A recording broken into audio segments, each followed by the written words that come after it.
Kelechi and Chidi had been married for a year now, and on the surface, their marriage seemed like a dream. Their union was the kind that people admired from afar, an enviable blend of love, stability, and shared goals.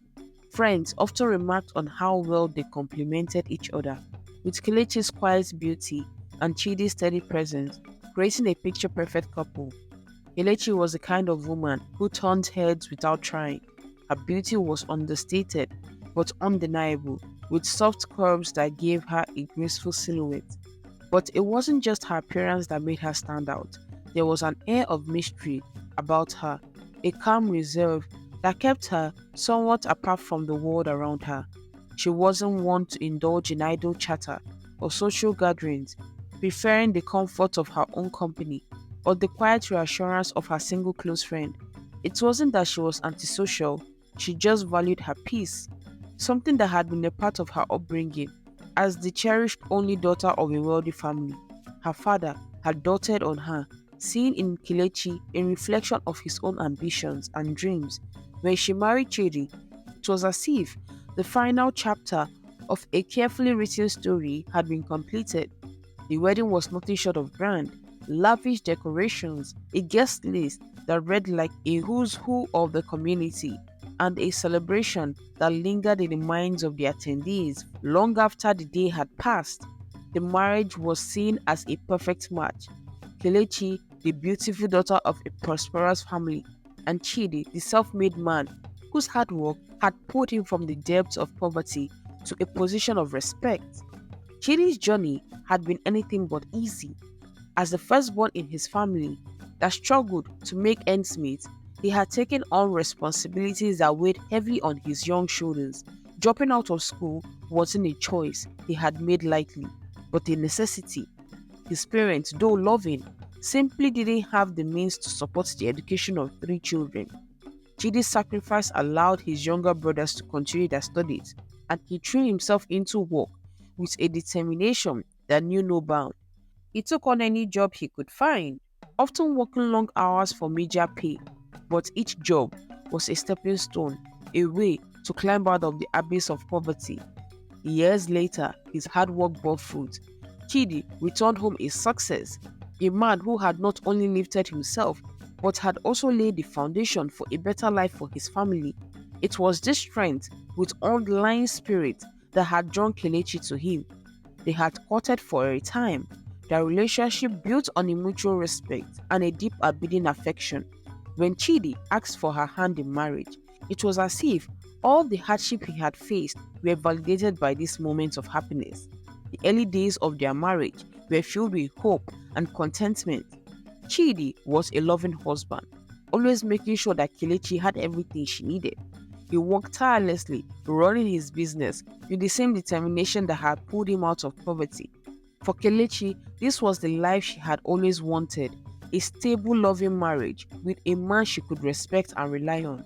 Yet, Chidi, for all his virtue, was not the lover she had imagined he would be.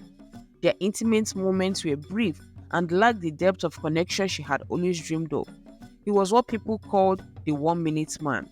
She had waited and preserved her virginity for the passion that she believed would come with marriage, but it never did. Kelechi tried to ignore the disappointment at first. She reminded herself of all the good things in her life, the love, the stability, the respect. But as time went on, the void only grew larger. She had spoken to Chidi about it, hoping that he would understand her needs, but his response was always the same, a dismissive remark that left her feeling more alone than before. It's not food, Kelechi. He would say with a slight frown, his voice tingled with impatience. There are more important things to worry about. For Chidi, sex was a simple act, something to be done and moved past. He didn't see it as the deep bonding experience that Kelechi longed for. And so, night after night, she lay in their bed, her thoughts swelling with unfulfilled desires and growing fear that this was all there would ever be. Despite her dissatisfaction, Kelechi tried to focus on the positives. She loved Chidi, she really did. He was a good man, a provider, someone who had overcome so much to build a life for them. But the dream she had once nurtured The dreams of a passionate, all-consuming love began to feel like distant fantasies, slowly slipping through her fingers, and yet she kept them to herself, hiding the depth of her longing, the sense of incompleteness that haunts her soul. After all, what could she say? That she was unhappy with a man who had given her everything, that she wanted more from him than he was capable of giving. The evening had started like any other. The day's routine had unfolded without incident, and now, as the dogs settled over the city, Kelechi and Chidi were winding down for the night. Dinner was simple and uneventful. The conversation sparse as Chidi was preoccupied with work, and Kelechi's thoughts wandered elsewhere. After cleaning up, they retired to the living room, where Chidi flicked on the television, while Kelechi absent-mindedly flipped through a magazine. But beneath the surface of their calm routine, something felt off. Kelechi couldn't shake the unease that had settled over her, a feeling she couldn't quite put into words. It was a heaviness in the air, an unspoken tension that made the silence between them feel almost oppressive. As the evening wore on, they decided to call it a night. Chidi went ahead to the bedroom, while Kelechi lingered in the living room, lost in her thoughts. It was only when she heard the distant sound of a car pulling up outside that she finally got up to join her husband. But just as she was about to turn off the light, a loud crash shattered the stillness of the night. Kelechi's heart leaped into her throat. She froze, straining to listen, her mind racing. Had she imagined it? But then she heard it again.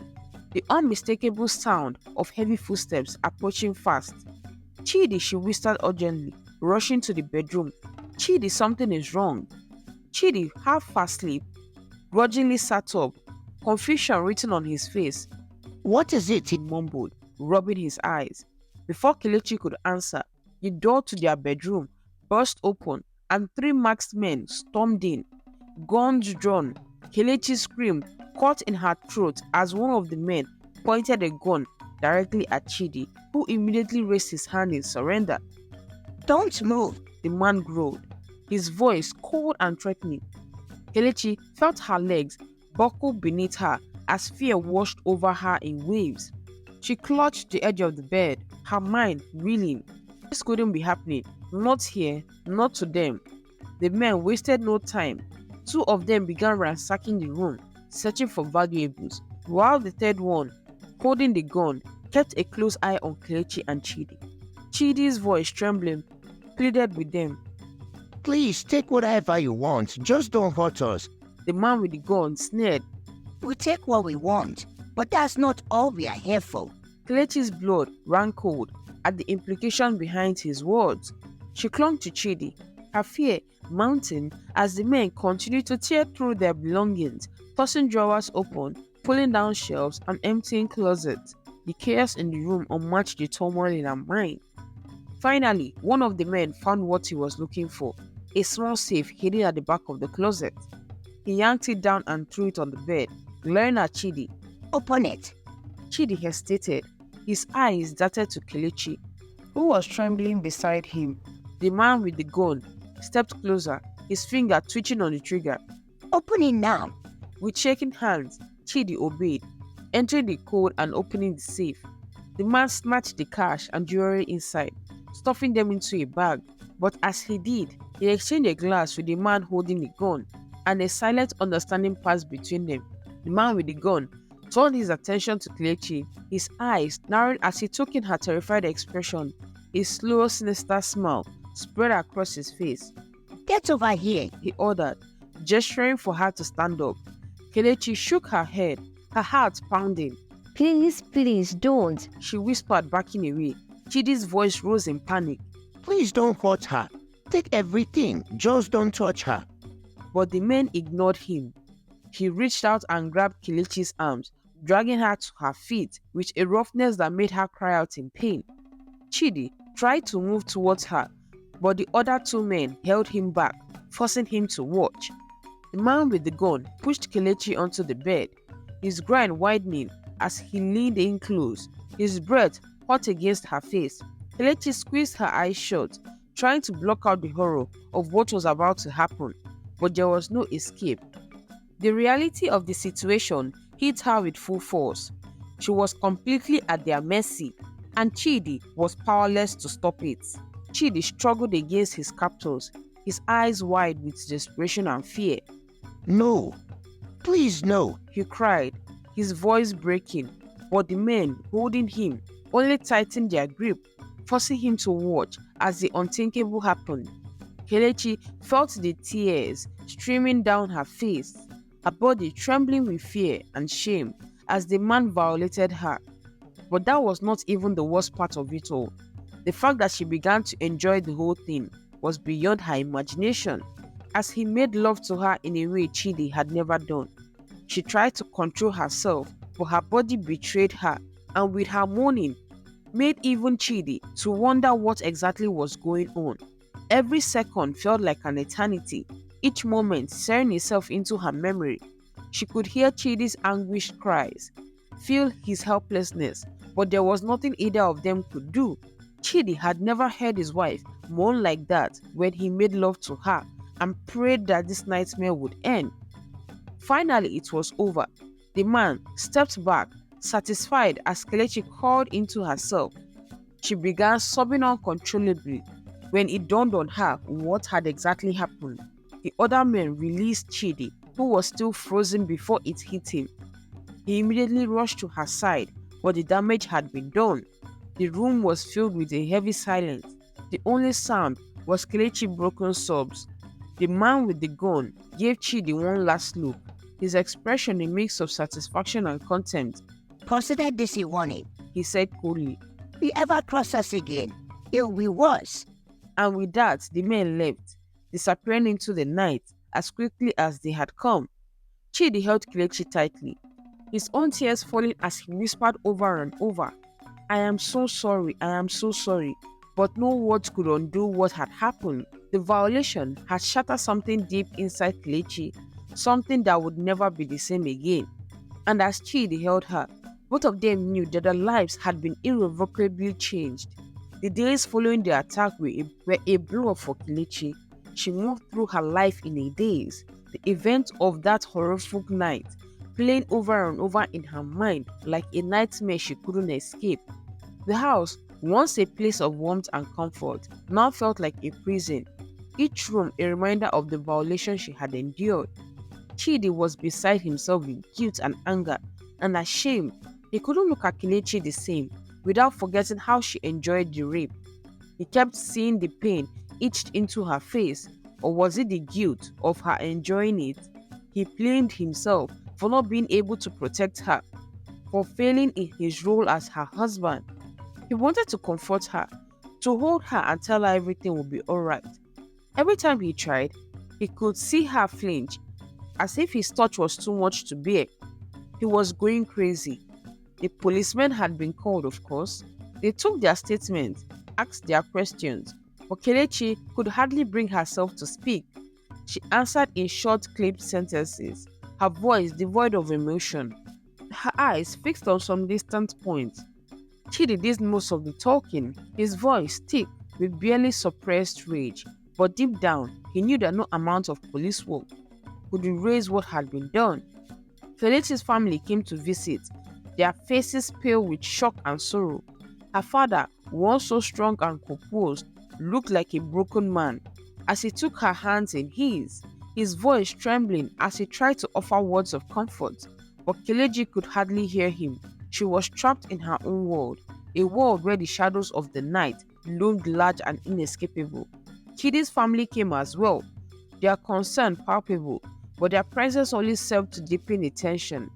Ifeanyi, Chidi's younger brother, was particularly attentive, always asking if there was anything he could do, if Kelechi needed anything, but every time he came close, Kelechi felt a shiver of unease. There was something about the way he looked at her, a gaze that lingered just a moment too long, that made her skin crawl. She couldn't shake the feeling that there was something more behind his concern, something darker that she couldn't quite place. As the days turned to weeks, the distance between Kelechi and Chidi grew wider. Chidi tried to be there for her, but the weight of what had happened was too much for him to bear. He began to withdraw, spending more time at work, avoiding Kelechi whenever he could. When they did speak, it was stilled and awkward. The easy companionship they once shared, now a distant memory. Kelechi too, withdrawn into herself, she spent hours in their bedroom, the curtains drawn, the world outside forgotten. She couldn't bring herself to face anyone, not even Chidi. The pain, the shame, the overwhelming sense of loss, it was all too much. She felt like a ghost in her own life, drifting through the days without purpose or direction. Then one morning, as Kelechi was getting dressed, she felt a strange wave of nausea wash over her. It came out of nowhere, sudden and intense, leaving her lightheaded and weak. She rushed to the bathroom, barely making it to the sink before she was sick. As she raised her mouth, she felt a growing sense of dread. This was more than just distress, more than the lingering effect of that awful night. Something was wrong. She didn't say anything to Chidi at first. She couldn't bear to worry him, not when he was already so distant and so closed off. But as the days passed, the nausea returned. She knew she couldn't ignore it any longer. She made an appointment with the doctor, telling herself that it was probably nothing, just a reaction to the trauma. But when the doctor came back with the results, Kelechi felt her world tilt on its axis. She was pregnant. The news hit her like a punch to her gut. She sat in the doctor's office, numb with shock, her mind struggling to process what she had just heard. Pregnant, how could this be happening? How could she be carrying a child after everything she had been through? She barely remembered the rest of the appointment. The doctor's words faded into a dumb hum. Her mind fixated on the one terrifying thought. This baby, this life growing inside of her, was a constant reminder of that night, a living, breathing connection to the horror she wanted so desperately to forget. When she told Chidi, the look on his face broke her heart all over again. He stared at her in stunned silence, his expression a mixture of disbelief and devastation. For a moment, neither of them spoke, the weight of the news hanging heavy in the air between them. How? How far along? He finally managed to ask, his voice barely above a whisper. About 6 weeks. Kelechi replied, her own voice trembling. She couldn't bring herself to meet his eyes, couldn't bear to see the pain she knew was there. Chidi stood up abruptly, running a hand through his hair as he began to pace the room. I don't know. I don't know what to say. He stammered, his thoughts barely shattered. How are we supposed to deal with this? Kelechi felt tears pricked at the corners of her eyes. Neither do I, she whispered, her voice breaking. I don't know what to do, Chidi. I don't know how to feel. Chidi stopped pacing and looked at her, his expression one of utter despair. How can we keep it, Kelechi? How can we bring a child into the world under these circumstances? The question hung in the air, heavy with implications. Kelechi had asked herself the same thing 100 times since leaving the doctor's office, but she had no answer. All she knew was that every decision felt wrong, every option a path into deeper pain. Over the next few days, the news of Kelechi's pregnancy spread through the family, adding another layer of tension to an already strained situation. Family meetings became more frequent, with voices raised in anger and sorrow, each person offering their own opinion on what should be done. Some insisted that Kelechi should terminate the pregnancy, believing it was the only way to move on from the horror of the night. Others argued that she should keep the baby, that it wasn't the child's fault, and that besides, in time, the family could heal. But no one had an easy answer. The uncertainty, the fear, the overwhelming sense of loss, it all weighed heavily on Kelechi, pushing her closer and closer to the edge. And through it all, Chidi remained distant, avoiding Kelechi as much as possible. He didn't speak to her unless necessary, didn't touch her, didn't look at her the way he used to. The chasm between them, already wide, seemed to grow by the day, and Kelechi felt more alone than ever. In the quiet of the night, when the house was dark and still, Kelechi would lie awake, her mind racing with impossible choices before her. She wondered if she would ever feel whole again, if she could ever look at herself without seeing the scars left by that night. And most of all, She wondered if her marriage, once so strong, could survive this storm, or if it was already too late. The days dragged on, filled with a suffocating tension that wrapped itself around Kelechi and Chidi like a shroud. The weight of the pregnancy and the unresolved trauma hung over them both, casting a shadow that neither could escape. Chidi continued to withdraw, spending long hours at work to avoid Kelechi altogether when he was home. The love and warmth that had once defined their marriage seemed to have evaporated, leaving behind only a cold, unbearable silence. Kelechi, for her part, found herself sinking into despair. The nurture had become a constant companion, a reminder of the life growing inside of her.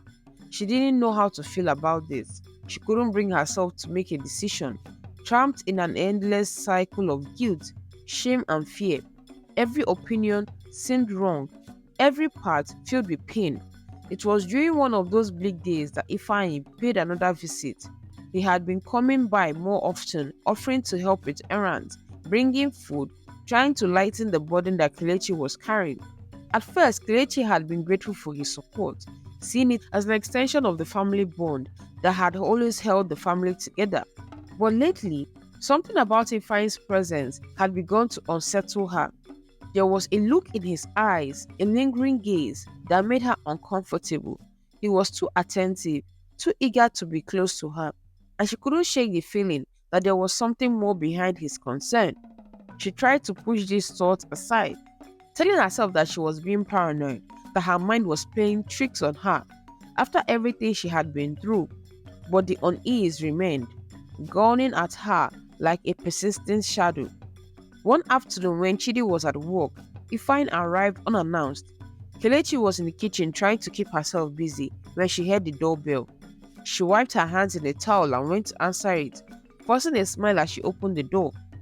Ifeanyi, she said, trying to keep her voice steady. "What brings you here today?" Ifeanyi smiled back, but there was something in his eyes that made Kelechi's skin prickle. Just checking in on you. He said smoothly. I know things have been hard lately. I thought you might need some company. Kelechi hesitated, but then stepped aside to let him in. Thank you, She murmured. That's kind of you. They sat in the living room, the atmosphere heavy with unspoken tension. Ifeanyi asked how she was feeling, if there was anything she needed, but Kelechi could barely focus on his words. Her mind kept drifting back to that nagging feeling that something was off, that there was more to Ifeanyi's visit than met the eye.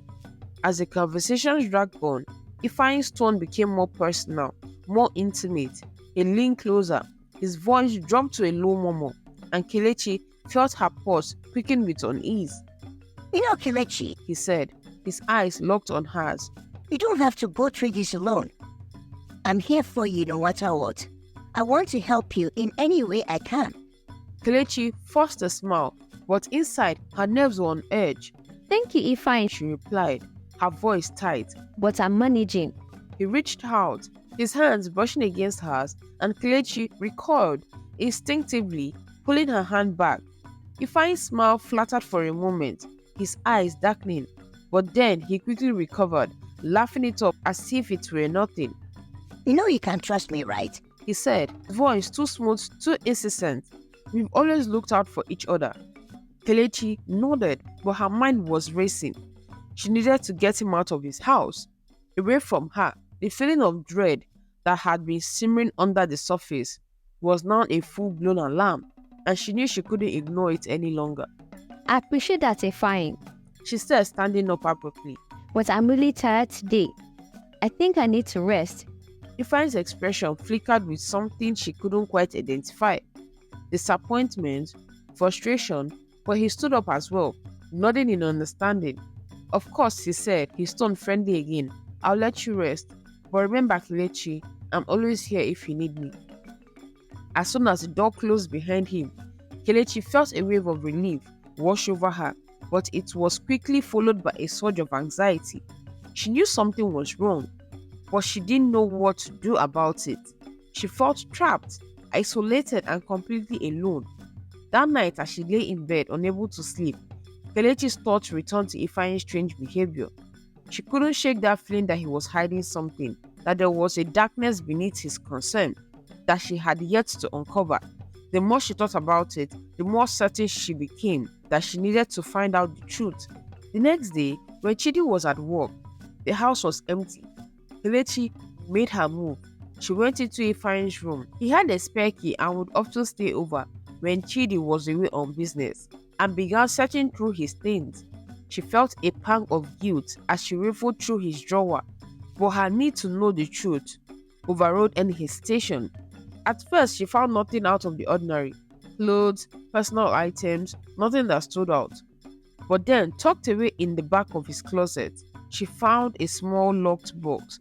Her heart pounded in her chest as she stared at it, a sense of dread creeping up her spine.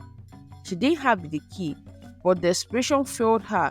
Determination, she managed to pry it open with a small tool from the kitchen, her hands shaking as she lifted the lid. Inside, she found a phone, one that was different from the one Ifeanyi usually carried. Her breath caught in her throat as she piled it on. Scrolling through the messages, what she found made her blood run cold. The messages were between Ifeanyi and an unknown number, discussing plans in chilly details. They spoke of the night of the attack, of ensuring that Kelechi would be taken, of the desire to make her his. Final message from Ifeanyi sent on that night of the attack. It's done. Kelechi dropped the phone, stumbling back as the full horror of the situation hit her. Ifeanyi had been behind the attack. He had orchestrated the entire thing, all to satisfy his twisted obsession with her. He had betrayed his own brother, destroyed their lives, all because of a sick desire that had festered in the shadows. Her breath came in ragged gasps as she tried to process the enormity of what she had discovered. She felt sick, her words spinning out of control as she realized the depth of the betrayal. Ifeanyi, the man who had been raised by his older brother, Chidi, all these years, had been the one to orchestrate her suffering. She knew she had to tell Chidi, but the thought of doing so filled her with dread. How could she break this news to him? That his own brother was the monster who had torn their lives apart. She had no choice. She couldn't keep this to herself. Not when the truth was so devastating. She had to confront Ifeanyi and she had to tell Chidi. There was no other way. Later that evening, when Chidi returned home, Kelechi waited until they were alone in the living room. She could barely meet his eyes, her heart pounding in her chest as she stared herself for what she was about to do. Chidi, she began, her voice trembling. There's something you need to know. Something I found out. Chidi looked at her, his brow furrowing in concern. What is it, Kelechi? What's wrong? She took a deep breath, forcing herself to speak, the words that felt that they would tear her apart. It's about Ifeanyi and the night of the attack. He was behind it, Chidi. He's the one who planned it. For a moment, Chidi just stared at her, as if he couldn't comprehend what she was saying. Then slowly, the realization began to dawn on him. His face draining of color. No, he whispered, shaking his head. No, that's not possible. Ifeanyi wouldn't. But Kelechi saw the truth sinking in. The horror of it all reflected in Chidi's eyes. He stood up abruptly, his hands trembling as he ran them through his hair. His breath coming in ragged gasps. This can't be happening, he murmured, his voice thick with disbelief. Not my brother. Not Ifeanyi. Kelechi felt tears streaming down her face as she reached out to him, her own voice choked with emotion. I'm so sorry, Chidi, but it's true. I found his phone, the messages. He planned everything. He wanted to hurt me, to take me away from you. Chidi stumbled back, collapsing into a chair, his face buried in his hands. He couldn't seem to process the magnitude of the betrayal, the reality of what his own brother had done. And in that moment, Kelechi knew that nothing would ever be the same again. The revelation of Ifeanyi's betrayal shattered whatever was left of Kelechi and Chidi's fragile world. The truth hung heavy in the air, suffocating them both with its weight. Chidi was a broken man, his spirit crushed by the knowledge that his own brother had orchestrated the horrific event that had torn his life apart. He couldn't understand how someone he had loved, trusted, and taken care of could harbor such dark intentions. Kelechi tried to reach out to offer comfort, but Chidi recoiled from her touch as if the very sight of her was too painful to bear. Distance between them, once mere a crack, had become an unbridgeable chasm. The love that had once bound them together seemed to have dissolved into nothingness, leaving only emptiness in its wake. As the days passed, Kelechi felt herself slipping further into despair. The weight of her pregnancy, coupled with the trauma of what had happened, was more than she could bear. The life growing inside of her was like a constant reminder of that awful night. The family too was reeling from the shock of Ifeanyi's action. There were meetings, hushed conversations, and tears shared in private. The once close-knit family was now fractured. The trust that had held them together shattered beyond repair. Ifeanyi had disappeared, leaving behind a trail of broken hearts and unanswered questions. No one knew where he had gone. Part of Kelechi was relieved not to have to face him again, though the fear that he might return lingered in the back of her mind. One evening, as Kelechi sat alone in the dimly lit living room, her thoughts rolling into a dark vortex, her father came to visit. His face was lined with worry, his eyes tired from sleepless nights. He sat down beside her, taking her in his hand, and for the first time in weeks, Kelechi felt a flicker of warmth. Kelechi, He said softly, his voice heavy with concern. I know you're going through more than anyone should ever have to bear. But you're not alone in this. We're all here for you. Kelechi nodded, though she didn't feel the comfort his words were meant to provide. The loneliness that had taken root in her heart was too deep, too pervasive to be eased by mere words. Her father squeezed her hands gently, his expression filled with a sadness that mirrored her own. You have a decision to make, Kelechi. He continued, his voice trembling slightly, about the baby. Whatever you choose, we will support you. But you need to decide what's best for you and your future. Kelechi felt a lump form in her throat as the weight of his words hit her. The decision, the choice that had haunted her for every waking moment since she had learned of the pregnancy. She had tried to avoid it, to push it to the back of her mind, but now there was no escaping it. I don't know what to do, Papa. She whispered, her voice breaking. How can I bring this child into this world, knowing what it represents? How can I end it when it's not the baby's fault? Her father's eyes filled with tears and he pulled her into a tight embrace. There's no easy answer, my dear. He murmured. Whatever you choose, it must be what feels right for you. No one else can make the decision for you. Kelechi sobbed into her father's shoulders, knowing that the enormity of the decision crushing her. She wanted to do what was right, but what was right was bringing a child into a world where it might be resented, or was it sparing the child and herself from a lifetime of pain? After her father left, Kelechi remained on the couch, lost in thought. The silence of the home pressed in on her, amplifying the turmoil in her mind. She knew she couldn't put off the decision any longer. She had to choose one way or the other. The next day, Kelechi made an appointment with her doctor. She still hadn't made up her mind, but she knew she needed to talk to someone to explore her options. The doctor listened patiently as Kelechi poured out her heart, expressing her fears, her doubts, her confusion. The doctor didn't push her in any direction, simply laying out the facts and offering support, whatever her decision might be. And all the while, Chidi remained distant, barely acknowledging her presence. The once vibrant connection between them had withered to nothing, leaving Kelechi feeling more isolated than ever. Finally, on a quiet afternoon, Kelechi found herself in a small garden behind her house. The sun was warm on her face. The scent of flowers filled the air. She sat on the bench, her hands resting on her stomach, feeling the faint flutter of life within her. It was in that moment that she sat, surrounded by the beauty of the garden, that Kelechi made her decision. It wasn't an easy choice, and it wasn't one that she could explain to anyone. It was simply what felt right for her. Deep in her heart, she knew that the path ahead would be difficult, filled with challenges and uncertainties, but she also knew that she had the strength to face whatever came her way. Later that evening, Kelechi found Chidi in the living room, sitting in the dark, lost in his thoughts. She approached him slowly, her heart pounded in her chest. Chidi, she said softly, I've made my decision. He looked up at her, his eyes filled with a mixture of fear and resignation. He didn't speak, just waited for her to continue. I'm going to keep the baby. Kelechi said, her voice firm. I know it won't be easy, But I can't. I can't end this life. I need to believe that something good can come from all this pain. Chidi stared at her for a long moment, his expression unreadable. Then slowly he nodded. Though he didn't say anything, the silence between them was heavy. But it wasn't the suffocating silence that had plagued them for so long. It was a silence filled with understanding and the beginning of acceptance. Kelechi knew that their journey was far from over. There would be more pain, more struggle ahead. But for the first time in what felt like an eternity, she felt a glimmer of hope.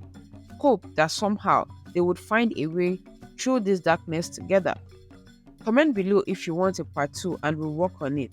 Till the end, please click on the subscribe button to support us, turn on the post notification to get notified when I upload a new story, like, share, and comment your thoughts. Till then, bye!